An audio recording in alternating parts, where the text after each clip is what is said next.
नाज़रीन आपको बताएं, सुप्रीम कोर्ट ऑफ पाकिस्तान के ऑर्डर पर मखसूस नशिस्तों के अमल दरामद के हवाले से इलेक्शन कमीशन का मुशावरती इजलास जारी है। तफसीलात जानते हैं खालिदा राजा से।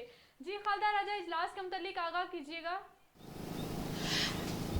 जी बिल्कुल, सुप्रीम कोर्ट के अहकामात की रोशनी में मखसूस नशिस्तों के हवाले से इलेक्शन कमीशन का एक अहम इजलास इस वक्त जारी है। इलेक्शन कमीशन के इजलास की सदारत chairman election commission Sikandar Sultan Raja कर रहे हैं।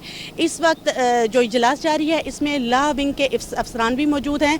लॉ विंग के अफसरान का ये कहना है कि फौरी तौर पर किसी भी किस्म का फ़ैसला नहीं दिया जा सकता, क्योंकि तफसीली फ़ैसले के हवाले से कुछ इबहम पाए जाते हैं। उन इबहम को दूर करने के बाद ही किसी भी किस्म का फैसला दिया जा सकता है। फ़िलहाल लॉ विंग का ये कहना है और हमारे ज़राए का भी इस हवाले से तस्दीक करना है कि लॉ विंग ने ये कहा है कि फौरी तौर पे इस फैसले को मौखर किया जाए। तफसीली फ़ैसला इन चैम्बर तफसीलात के बाद ही जारी किया जाएगा। जी,